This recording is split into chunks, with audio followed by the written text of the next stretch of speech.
Olá, meus queridos amigos e amigas, sejam bem-vindos ao nosso estudo semanal sobre o Evangelho segundo o Espiritismo.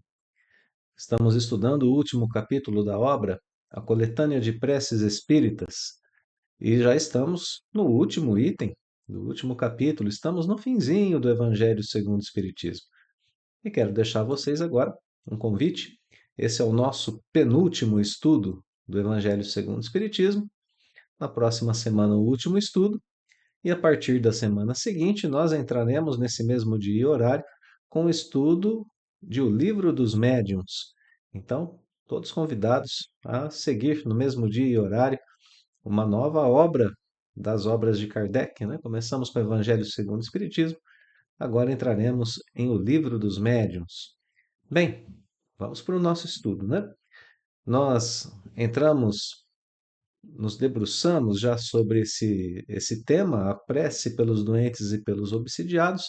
Estudamos já o prefácio e a primeira prece.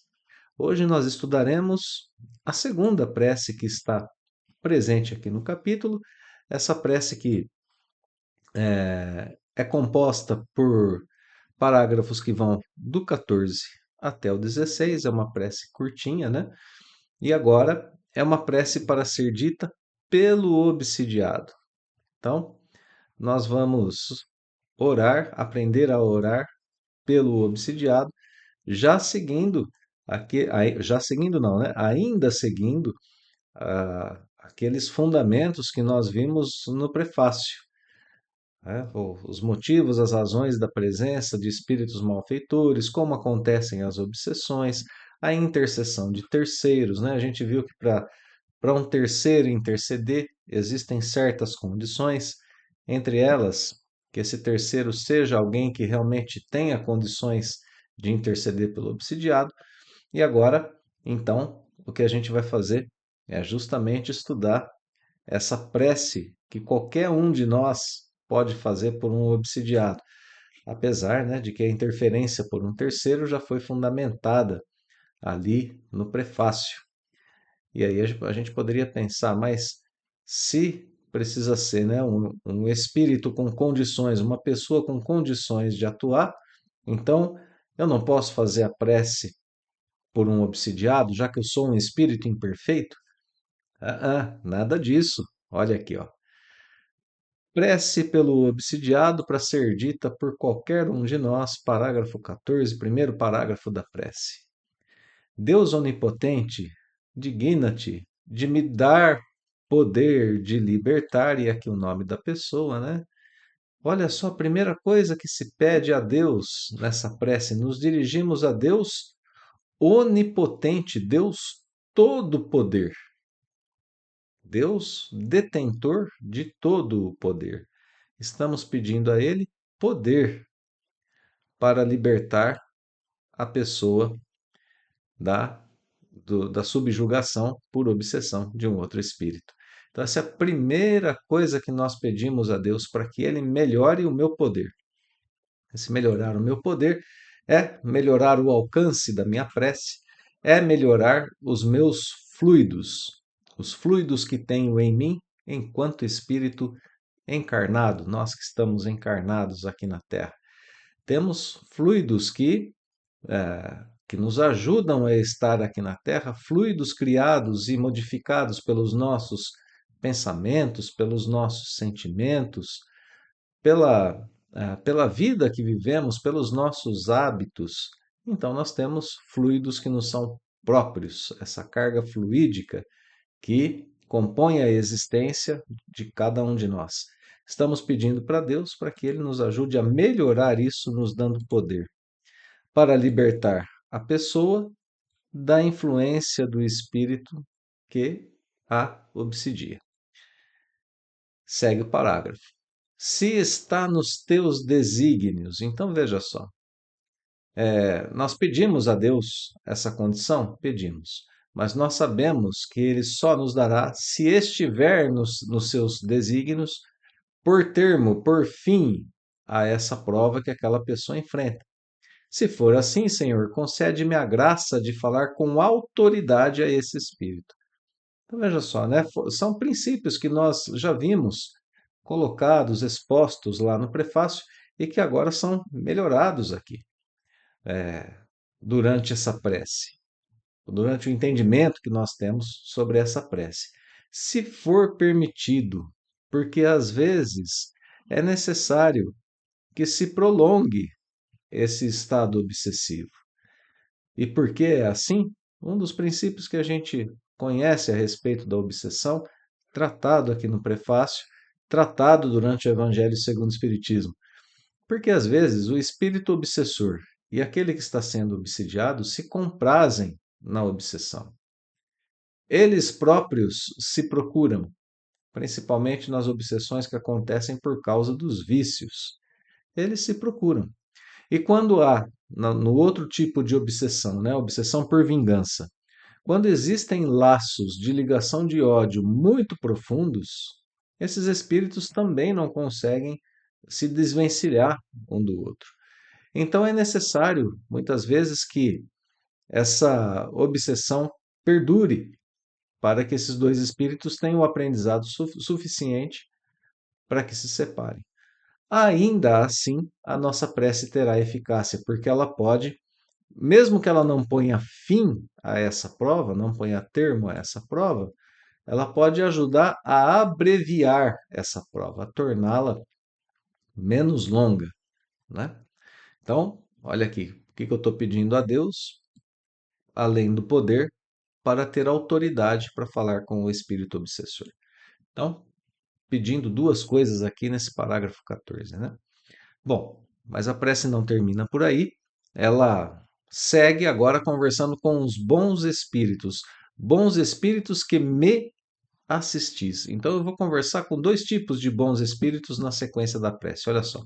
Aqueles que me assistem, o meu anjo guardião, por exemplo, e os espíritos que me são simpáticos. Então, estou conversando com todos eles.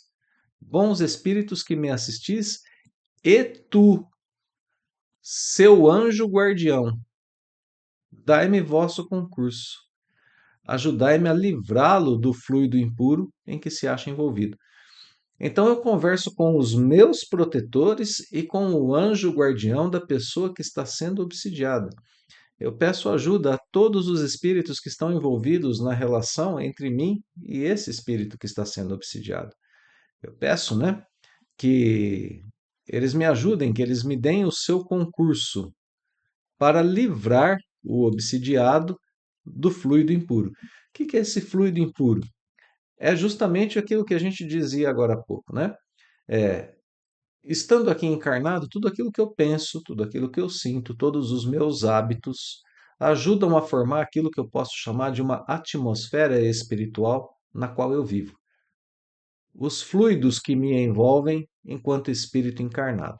São fluidos muito sutis, próprios do plano espiritual, imperceptíveis para a matéria, para os nossos sentidos materiais, né? O meu corpo físico não o vê, não o sente, não o toca. Enfim, agora vejamos, junto com esses meus fluidos, se unem os fluidos do espírito obsessor, daquilo que ele faz no plano espiritual, daquilo que ele pensa, daquilo que ele faz, daquilo que ele sente. E ele, muitas vezes, se ele me obsidiar, ele consegue impregnar a mim, o obsidiado, com seus fluidos. Então vejam, né? Há uma mistura fluídica entre o obsessor e o obsidiado. A prece de alguém que está de fora é justamente uma prece que espera levar esses bons fluidos da pessoa que ora para que esses laços sejam rompidos, para que aos poucos se purifiquem esses fluidos, né, entre obsessor e obsidiado. Notemos que é um processo que às vezes pode demorar um bom tempo até que aconteça. Por isso é importante nós jamais desistirmos da oração, continuarmos em prece pelo espírito obsidiado e pelo obsessor também, como a gente vai ver aqui no nosso próximo vídeo, né? Para que se façam, para que se desfaçam esses laços fluídicos entre os dois e a obsessão, que é perniciosa, né? Tanto para um quanto para outro, tenha fim, para que ela acabe. Bom, último parágrafo, né? Parágrafo 16. Em nome de Deus onipotente, Adjuro o espírito malfazejo que o atormenta a que se retire. Então, esse último parágrafo vai aqui, né?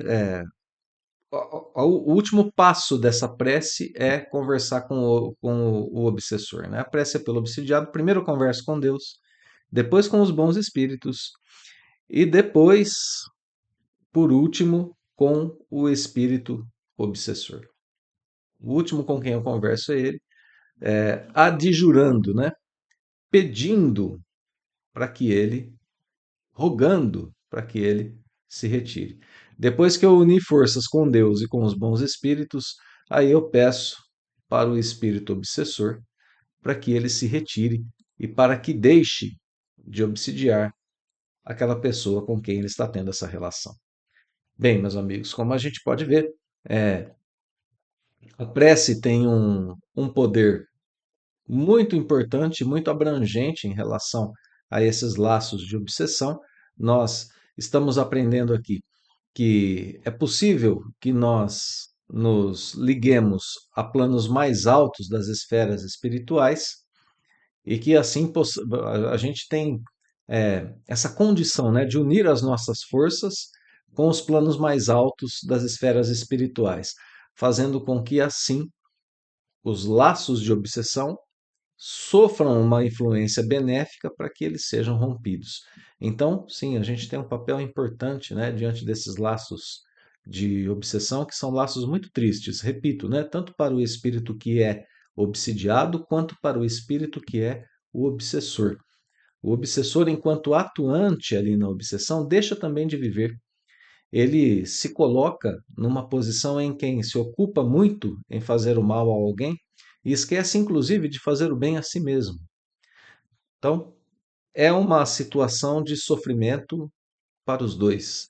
E se nós podemos contribuir com o concurso de Deus, com a ajuda dos bons espíritos, que nós nos coloquemos em posição de assim fazê-lo, né? É um treinamento também de caridade para todos nós. Bem, meus amigos, fica o agradecimento mais uma vez pela companhia no estudo e o convite para, na semana que vem, realizarmos o último estudo sobre o Evangelho segundo o Espiritismo. Eu espero por vocês. Até lá.